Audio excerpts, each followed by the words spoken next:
on est à des niveaux de responsabilité, on ne peut pas venir dire que les gens de la zone industrielle peuvent embaucher les gens de Yopougon. Pas possible.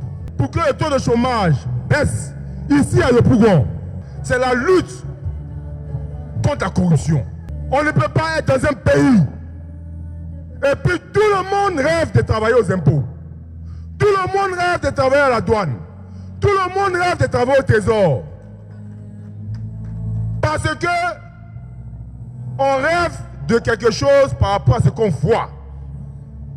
Les conditions de vie des personnes qui travaillent à la douane, aux impôts, au trésor, quand on les voit, leurs vies nous font rêver.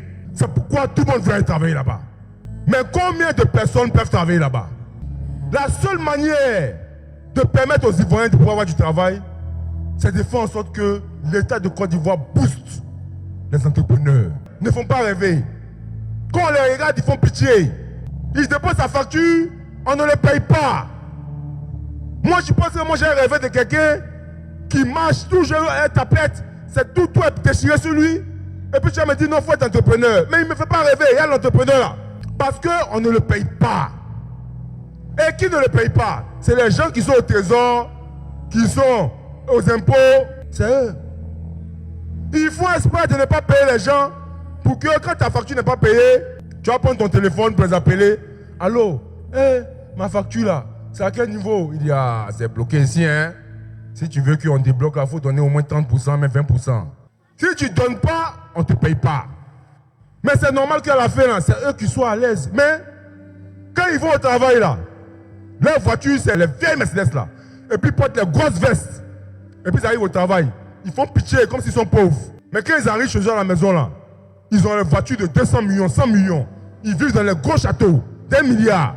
Leur salaire là, c'est 200 000, 300 000. Mais c'est eux. Quand on voit que dans un pays, tout le monde veut aller travailler quelque part, c'est parce que eux, ils vivent bien. Ils vivent bien. Il y a des gens qui sont aux impôts là-bas, là, ils martyrisent le peuple. Au trésor, ils ne payent personne. Après combien de milliards on a injecté dans l'économie de Côte d'Ivoire? Et jusqu'à aujourd'hui, on dit que le taux de chômage est élevé. Le taux de chômage est élevé. C'est parce qu'il y a quelque chose qui ne marche pas. Il y a quelque chose qui ne marche pas. Et ce qui ne marche pas là, c'est que les entrepreneurs ne sont pas payés. Et comme ils ne sont pas payés, ils sont obligés de renvoyer les petits gens avec qui ils travaillent. Et ils sont toujours en train de se débrouiller. En Côte d'Ivoire, ça ne fait que se débrouiller. Et c'est ceux qui ne travaillent pas, qui sont assis dans les bureaux là, c'est eux qui deviennent riches, riches, riches, à cause de la corruption.